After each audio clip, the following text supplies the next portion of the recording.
one more question before we open it to the for questions from everyone here.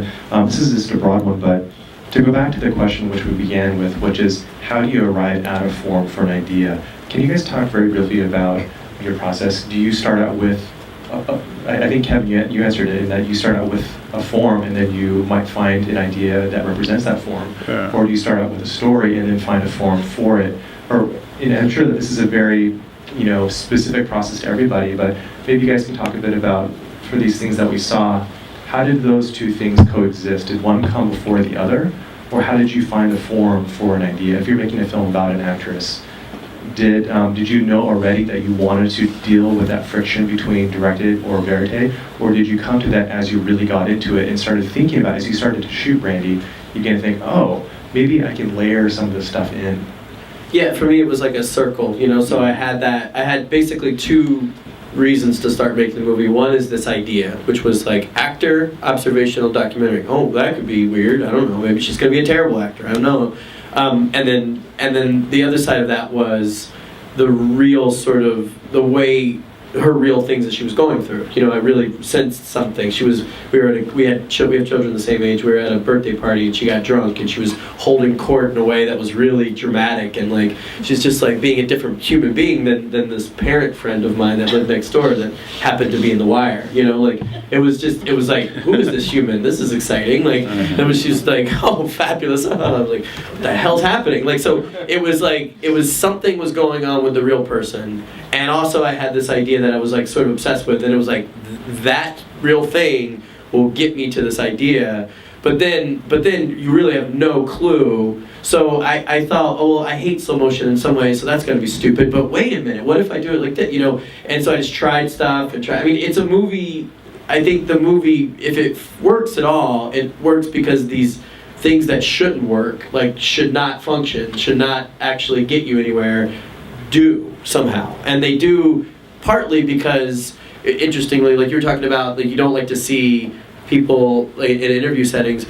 I don't either, but Brandy somehow, she could just draw you in when she's telling a story. So her like interview segments became this other thing too, and like, but I would try to cover it all up exactly how you're talking about.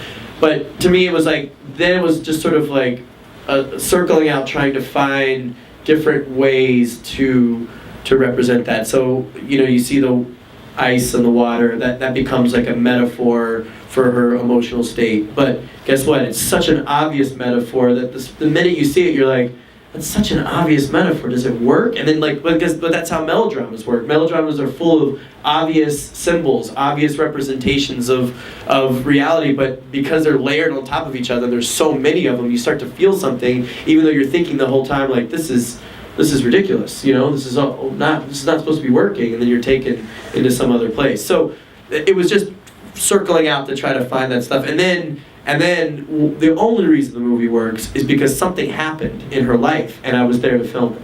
If it was just these series of intellectual bullshit ideas I was talking about, like it would not be a feature film. It would have been like an experiment. It would have been like a tiny thing. But it becomes a feature film because she went through all this emotional turmoil, and I was there, at the right place at the right time, so to speak, filming emotional scenes that drew you in emotionally. So, yeah. Great. And in fact, as you watch the movie, the ideas slowly are stripped away, and it becomes much more observational through later in the film, because hopefully you're already thinking about all the stuff I want you to think about, and I can sort of get out of the way until it comes back later. And James and Kevin, we're starting to run a little low on time, so I'd ask you to be fairly quick when talking about this question of how do you arrive at a form for your content. Well, mostly I'm trying to arrive at a form which is going to make the content accessible, make my idea accessible to the audience.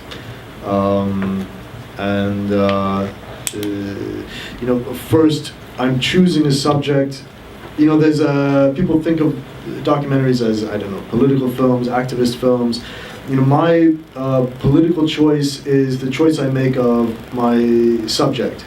Like in Iraq, most other filmmakers that I knew about were trying to make movies about foreign soldiers in Iraq.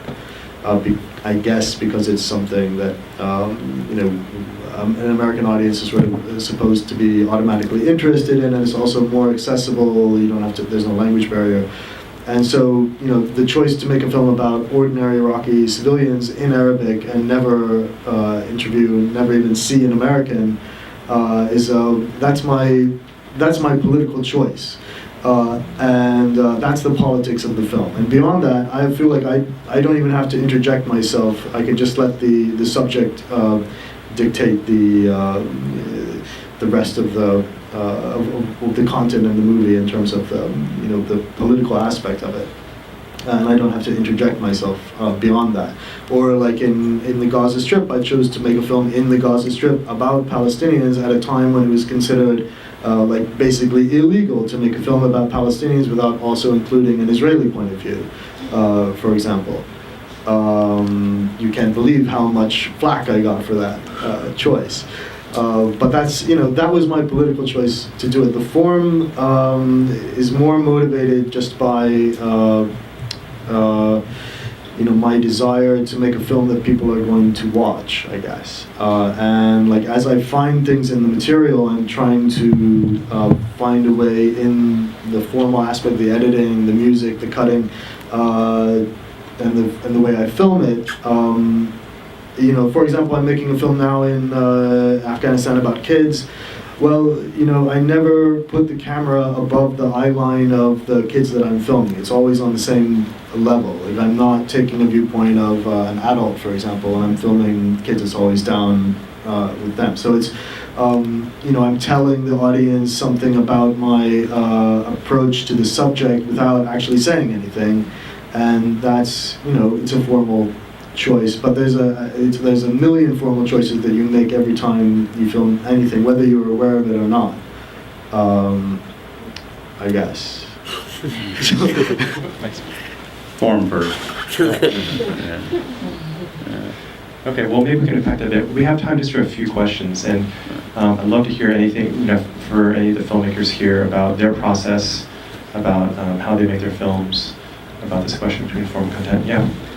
So this is my first time making a film. I'm Chanterelle Lewis. I'm shooting a film about, not shooting it myself, but about the Zwarte Piet blackface tradition in the Netherlands. Zwarte Piet, yeah. And so I'm Black American, clearly. I'm from New Orleans, so I'm from the South. And I've been struggling, James, with language. So do you speak Arabic? I can understand it a bit. Okay, so I've been struggling with, so a part of the problem is there's a black hegemonic, just America itself is just all hegemonic. But a lot of black Dutch people feel this... Your Suriname, right? Most of them from yeah, Suriname. Suriname and Curacao and Aruba. Yeah, so it's like always black American ideology conquering everything, right? So I'm struggling with, have my subjects speak in Dutch or English? Because I'm trying to challenge my own perspective, which is so strong as a Black American, but I don't know any Dutch because Dutch is one of the most difficult languages to speak, and it's not even the cute language. I like Dutch. Hard. It's very hard. So I wonder about that because like one time I did in the interview, I told one of